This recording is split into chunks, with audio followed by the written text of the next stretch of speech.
In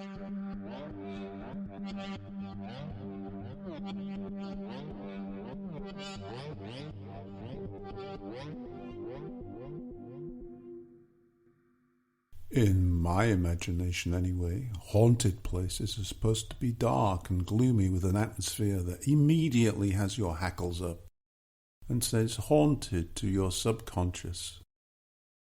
The problem with this supposition is that it's simply wrong. Anywhere can be haunted, any location.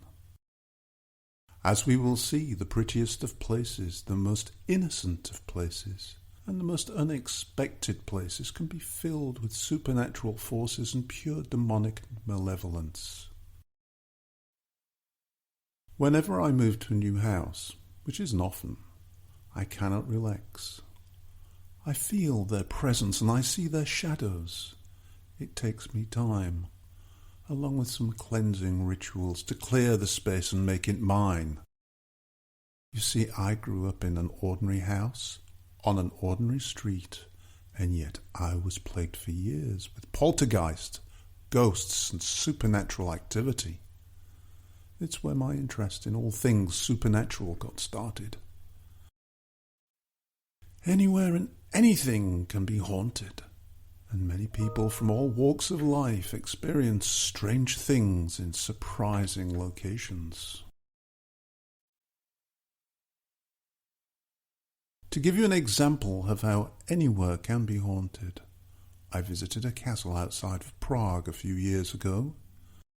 It was a magnificent place full of busy tourists. People walked through the gardens, drank beer, and ate snacks in the sun at the bistro, and generally were enjoying the atmosphere.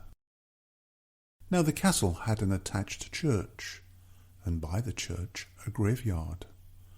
The graveyard is full of the rich and famous of Prague's past, authors, actors, politicians, and pop singers.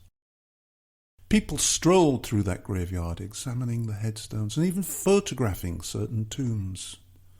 To me, however, there was an air of malevolence in the place. I shuddered upon entering, and in my mind I could see the darkness there. One or two others perhaps detected it too, as when my eyes caught theirs, there seemed to be a shared recognition that something wasn't right. The heaviness and despair I felt followed me home, and it took me several days to be rid of that atmosphere. Of course, you may expect a graveyard to be haunted, but let me tell you, that was an unusual and demonic presence that was unexpected on a sunny, warm day, surrounded by tourists. One of the first experiences of a ghost I had was in a house in a bedroom I shared with my brother. We lived in a typical red brick semi-detached house on the outskirts of the city of Hull. The house was probably built in the 1920s, and it had little or no history to make you think it could be haunted. My first impressions were not good, as it was cold and damp, with no central heating, gloomy, and the bare floorboards and strange old wallpapers made the place seem a bit dated. It wasn't long after moving in that my worst fears were confirmed. I shared a room with my brother, and one night I saw a white, ghostly figure sat close to where our desk was, scribbling away. It wore a broad-brimmed hat and was dressed like a cavalier. I recall that we both watched in fear and amazement as the figure turned its head, disturbed, stood up, and then glided over and cut through the wall. And that, believe me, was just the start of it. One question that I have is, what part does imagination and belief play in seeing ghosts? I've been accused of having a very good imagination on many occasions, and yet, in many instances, my terrifying experiences were shared with others, as with the cavalier that my brother saw. I think imagination plays a role in susceptibility, as does belief. I think that we create much of our reality, and that this is done partly using our imagination, and partly through the belief that this is how it works. How many of us know someone who is rock solid in stating that they don't believe in ghosts, never sees ghosts, and stops any phenomena from occurring just by being present? Cannock-Chase is a place that many have described as both tranquil and beautiful, and typical of the kind of place where strange things can happen. It's a part of England where few would ever dream of finding anything particular out of the ordinary. It's a place for dog walkers, fishing, and natural life. It's the kind of place you might expect to encounter the magic of nature, much like the leaf fall I experienced walking through a forest in the fall. Yet it also seems to be a place of unnatural death and horrifying phantoms. There have been several truly terrifying accounts of black-eyed children in the area, and these accounts seem to be becoming more frequent. For example, a mother and daughter who were walking through Birches Valley, enjoying a brisk walk through the scenic setting, were disturbed by the screams of a young child.